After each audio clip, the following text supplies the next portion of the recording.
You know, for a minute I wasn't sure about this model purely because of her background, but actually they've really made this work.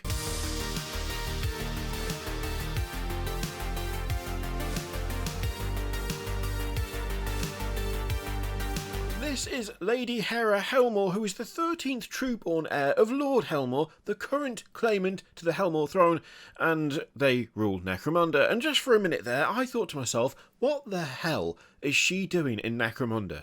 Seriously, like, this is genuine, full-on royalty. Why would she be... I was going to say interfacing. What even is that word in this context? Interfacing? Why would she be involved in the gang wars that are happening in the depths of a horrific hive city? Why would she even be there? That, I feel, is a valid question no matter how mad and cool the model is. And let's be honest, this is ridiculous. It's great, but it is ridiculous. The only thing that I'm not sure about is I'm not sure how the anatomy works. So you've got this, like, steel armor, exaggerated corset thing, and it kind of looks like it really, like, cinches in at the waist, but it also means that her leg seems to be a little bit far over, as though she's got, like, really wide hips, but then she's been crushed in the middle, although it could just be down to shadows from the extremely excessive cloak. It just means that the centre line of the model feels a little bit off for me, but really that's the only criticism I have. She looks incredible and absolutely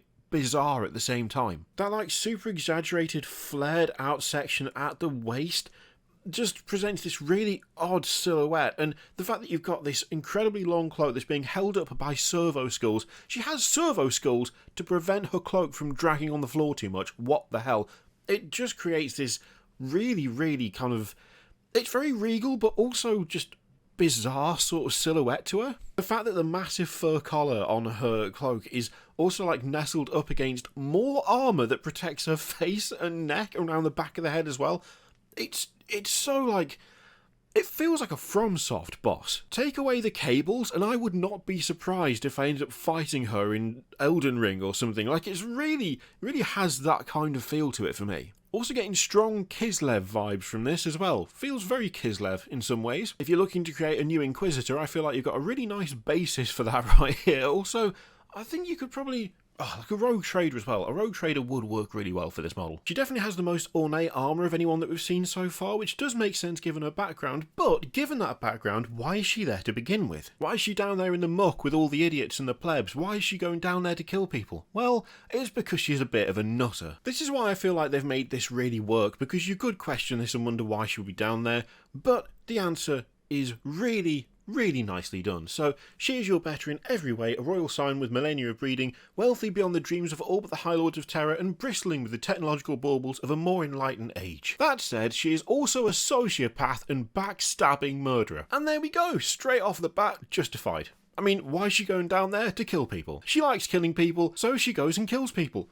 Job done, sorted, what more do you need? Clearly she's got the equipment and she's got the will to do it, so, I mean, it works for me. So she's directly responsible for the deaths of dozens of her siblings and rivals, and indirectly accountable for the deaths of many thousands more. A schemer from the cradle, she has gleefully conspired throughout her short life to ensnare servants and nannies in Byzantine games of duplicity. And when she's not plotting her ascension to the throne of Necromunda, Lady Haera likes a night out in the hives, painting the town red with the blood of anyone foolish enough to get in her way. I mean, the perfect justification for this universe, frankly. I just want to point out one issue with this model that I don't like. One thing that really bugs me that I really wish they'd done something about, which, when I get her, because I'm going to get this model, I will be fixing with a bit of green stuff. It looks like she's got, like, an animal's, like, arsehole in the back of her cloak. Why did they not fill that bit in? Where the wool meets in that centre bit, there's a gap, there's a hole, and it's just not in a good place. It looks like she's got a sheep's arsehole, and that's not great. Just a swing and a miss on that particular tiny section of what is otherwise something that I absolutely love.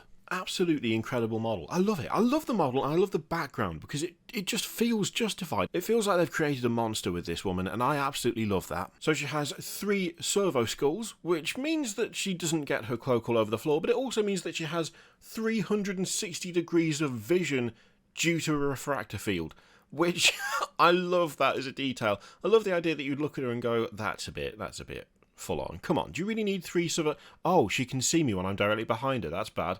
I like that. I like that a lot. It's making the kind of the ostentatious feel of it functional, which, I mean, it didn't have to be. It would have been fine without, but I do like that there's a little nod there. That side profile really is like reinforcing that feel of just FromSoft boss to me. The silhouette is so odd on this model. It's so odd. But the thing is, I feel like it's also really unique. I can't think of another model that has got a silhouette like this.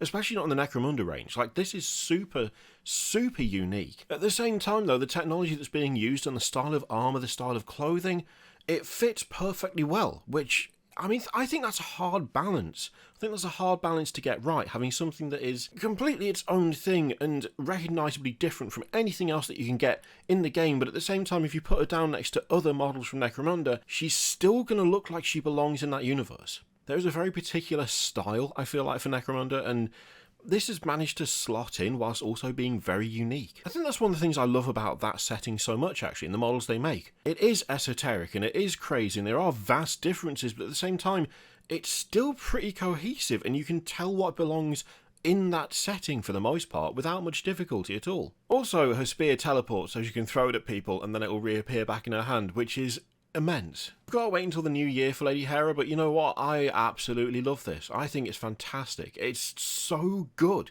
So good. So weird. So over the top. So completely out there and mad. But there's an attitude to this. There's an attitude to this model that I cannot get enough of. Quality stuff once again for Necromunda.